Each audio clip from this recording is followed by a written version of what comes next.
going on here? Good morning.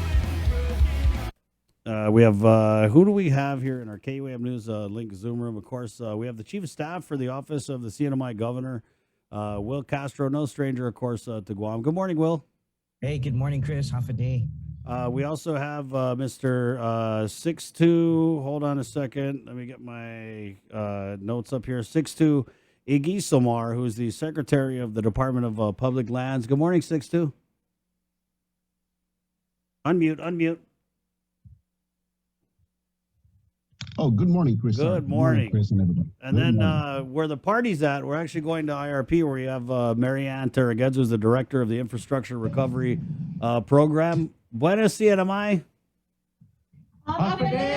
Right on. Tito. So we're going to start here, if we could, guys, on the Fit to Lead. Now, we had Governor Ralph on last week, and he was kind of recapping his personal journey that has now kind of evolved into a movement, at least among the executive branch leadership. And, Governor Ralph was really humble when he talked about how he started on this journey and how the cabinet and a lot of the executive branch leadership is following suit. And Marianne, I know that you guys, so did you guys do your workout this morning already, or are you going to do one for us here on the link?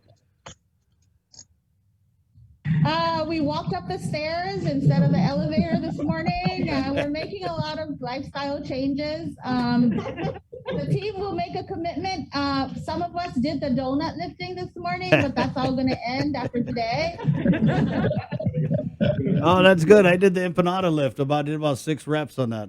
Now we're talking. Marianne, so this journey, right, and it really is about when we talk about like moderation, right? I mean, nobody is going crazy trying to get hurt, trying to get fit, but you guys are making those little changes, right? Yes, I think it's an inspiration that our chief of the CNMI, our governor, Honorable Governor Ralph Torres, has inspired a lot of people. I hear it a lot in the community of his, fitness program and the new lifestyle that the governor is choosing. And he's called the cabinet members, and the cabinet members also have called on our team members to help join in. And what a great program, when we're all working together to reach a lifestyle change. And I am no stranger to the world of sweets. I love baking and eating them. And I think all of us in the IRP team, we always have a lot of good goodies. We're never hungry here. And I think prior to the governor's challenge, a lot of the team members themselves embarked on a journey. And they also began an internal group for weight loss. And so, being pushed by the challenge has really inspired all of us to join in. I know that the treadmills that we have at home have already started to churn. They're no longer collecting dust.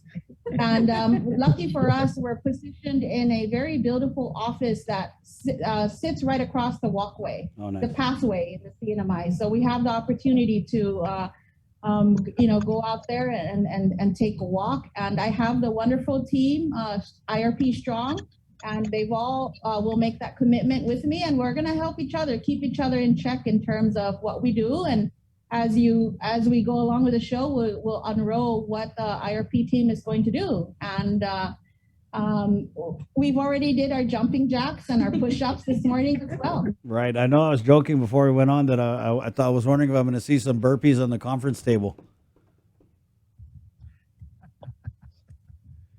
Maybe next time. Marianne, what you said was cracked me up about never going hungry, right? At work.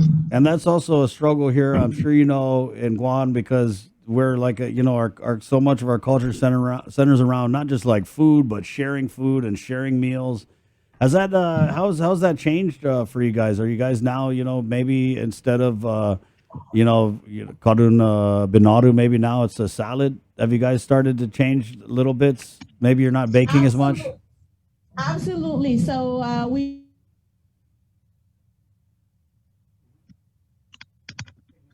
guys know what that is, the tolang soup, delicious, especially at 3:00. Woo! Does that get our energy going? But we have all, I've started to notice that when the governor also did this change, the team has also become more cognizant of that, and everyone is making a commitment to eat healthier. I know that my favorite dressing. I love salads, but I don't eat healthy salads. I eat my salads loaded with cheese and cheese and blue cheese and ham and egg and all of that. But then now we're gonna have to just forget everything and just eat the healthy part of the salad and not the toppings and the add-on. We have the Marianne, we have the worst salads. If you look at it, we have potato salad, crab salad, Yummy. right? Fruit Yeah. salad. There's no thoughts of healthy salad. It's all So now it's salads without dressing or very, very little dressing. I know that, taking a healthy lifestyle change is really a discipline. And half the time when the team members began this, their own journey, I would be the guilty one and I'd bring something and they're like, oh no, we're on this. And so I'm like, I really applaud their journey and their discipline. And so now I'm joining the team as called by the governor, and not necessarily to be extremely skinny, but really to be healthy. right. That's it. That's the bottom line. Yeah, I mean I'm skinny, worried for the healthy world, I'm does skinny. healthy is not skinny. You don't want to blow away in the typhoon, Marianne. Don't worry. I'm gonna hunker down. Right. Yes. We're the shelter. We are the shelter. 6-2. I wanted to go over to you now. Can you kind of discuss how in your department, the staff and the cabinet members also doing their version of becoming a fit to lead? Chris, you able to hear me okay? Yes, sir. Coming in. Sorry, this bad thing about this phone is when people are calling in, it's kind of cutting us off. But you can hear me, right? Yeah, I can hear Yeah. you, sir. Yeah. So tell us about your agency and the staff and how you guys are. Go ahead.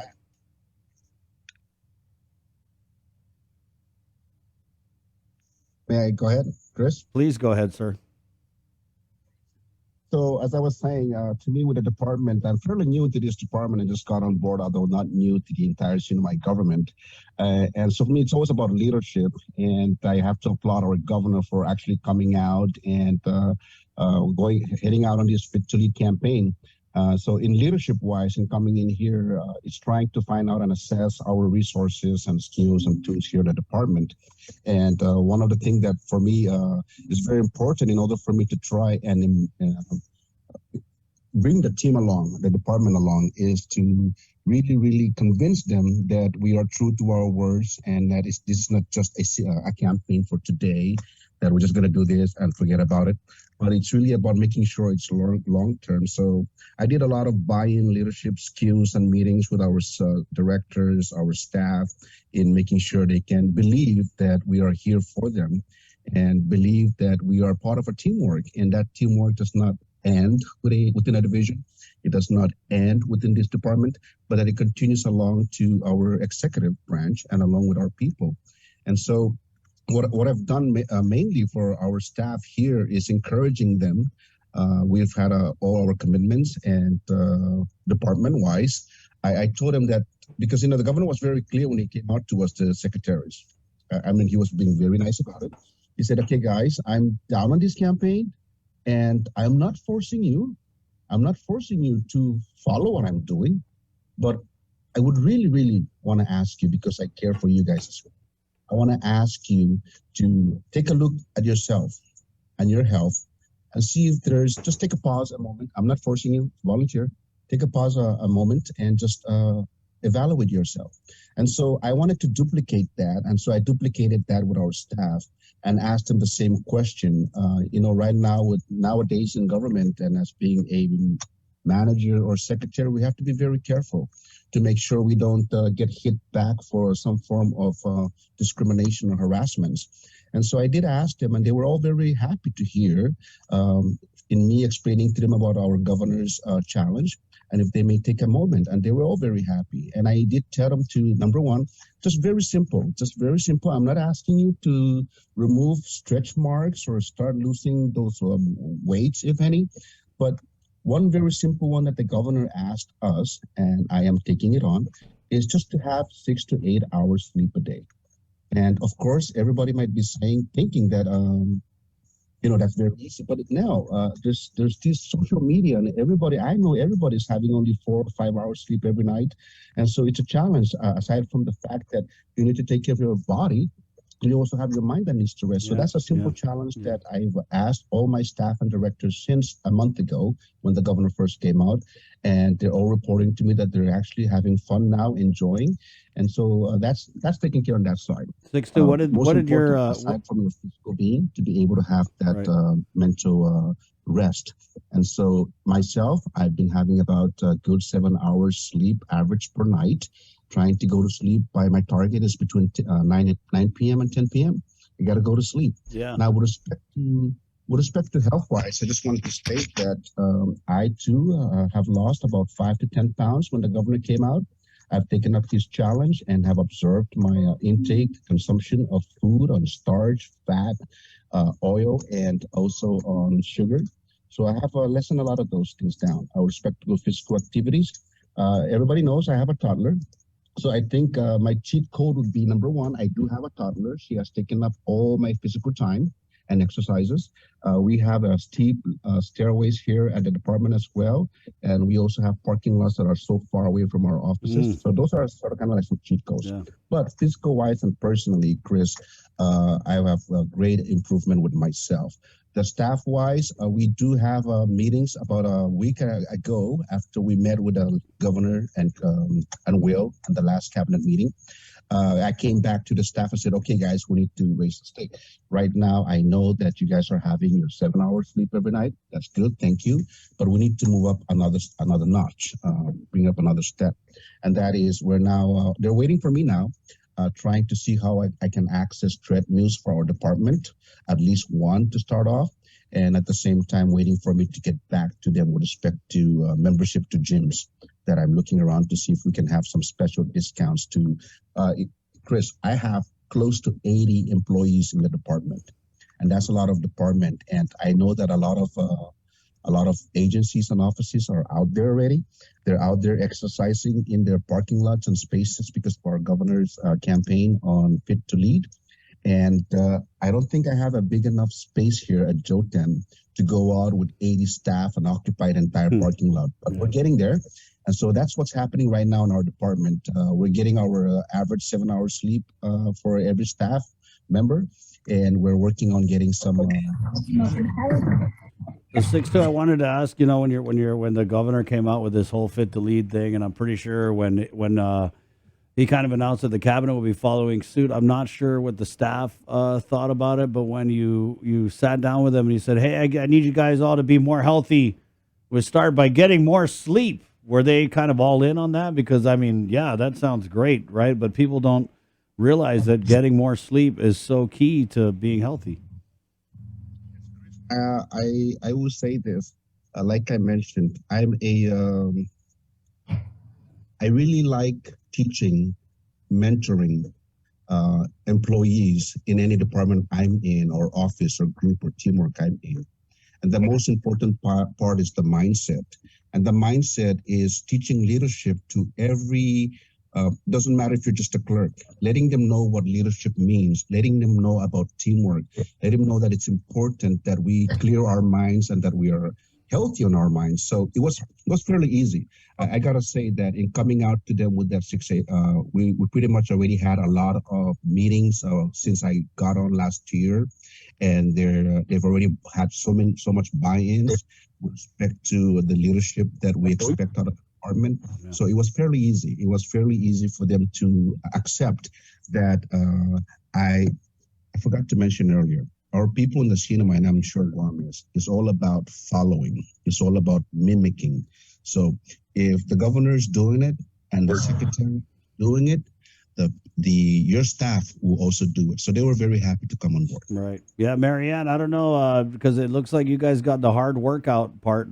Maybe you need to transfer over to land so that we could just, are we taking a nap to get those 8 hours? Maybe we sign for Chief. I think it's really important. I echo and I mimic Secretary Yukisomar's discussion about the sleep. Right. Just very recently, I had escorted Father Jesse Regis on his medical referral, and Dr. Quiros, a heart specialist, said that you have to have 6 to 8 hours of sleep, and that you're very likely or prone to have a heart attack if you don't have 6 to 8 hours of Right, sleep. I yeah. mean, just the fact that heart attack is associated with lack of sleep was an eye opener, and it's not something that we hear often. Right. We hear about clogged arteries and eating fatty foods and all that, but then the sleep isn't really brought to the front line. So I appreciate Secretary Hare for mentioning that.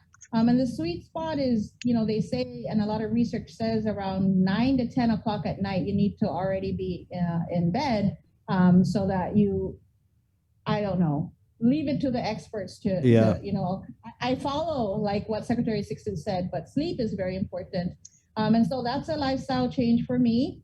I like to send out work emails at 2 in the morning, 3 in the morning. And so now it's sleeping time at 2 or 3 in the morning. But the team here has made a commitment, and what the IRP team members will do, our exercise challenge in following the governor's lead is, and it was suggested by the team, is walking around, the building maybe on a Friday or on the pathway. But the biggest challenge is each of us will embark on a commitment to exercise 40 miles a month. Clocking that in, and that's cumulative. So that could be walking, hiking, swimming, any biking, any type of physical activity. And it's a reachable, attainable goal. What we also don't want to do is set that goal too high and then fail in the first few weeks. So some of our very esteemed, ambitious team members have gone up to 200 miles a month. Right? But yeah, we're gonna stay with a reachable goal. And the other great suggestion that they came up with was really eating healthy and keeping each other in check. And so we have the luxury of a big conference room. And one thing about building a team is really having that camaraderie together. So we look forward to eating healthy once a week together. And we talked about it earlier. The Chamorro people, local people, are all about food. And so just making that transition to healthy eating, it's definitely a challenge for me. I don't have healthy eating style, but I'm more. It's time. My age, and the work level has required that we now refocus and take care of our health and eat healthier. And so it's a great push from the Gov, and we appreciate this. Yeah, Mariana, I agree. It's really, and people really overlook the importance of sleep. And before I made changes in my personal life with, my habits and stuff, I used to have no problem going to bed early, but it was only because I would eat a Chamorro style big dinner, and then you're all spoken then, and that's it. You know what I mean? When you eat like enough tenactac for dinner, your body just shuts down.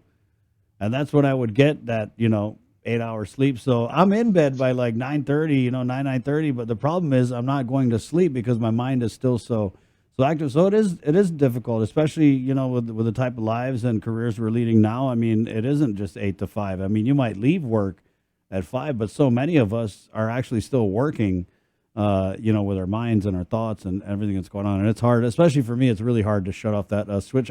Thank you, Marianne. IRP, thank you guys so much. 6-2, thank you. I want to go over to Will, and I think we have the new Homeland Security Advisor, Dennis Mendiola. And we want to go to Dennis, and then we'll close out with Will. Dennis, good morning. Thank you for joining us. Hey, good morning, Chris. Thank you for having me. Of course, and I guess we'll just maybe the same question for you. Fit to lead. What have you been doing to follow this challenge set forth by the governor, and what are the next steps for you guys at Homeland Security? So I haven't started at Homeland Security, Chris, but I can speak in terms of the fire department. Okay. Previously. We accepted the challenge. Some of the things that the boys started doing is that now we're actually working with gym membership. So the department provided gym membership for the entire department, and now we got boys that are aggressive and have accepted the challenge. It's actually easy for us because part of our routine too is trying to stay in some sort of shape. So the department didn't really have a hard time accepting that challenge. But of course, we do agree. The entire department agree. With the governor's fit to lead program.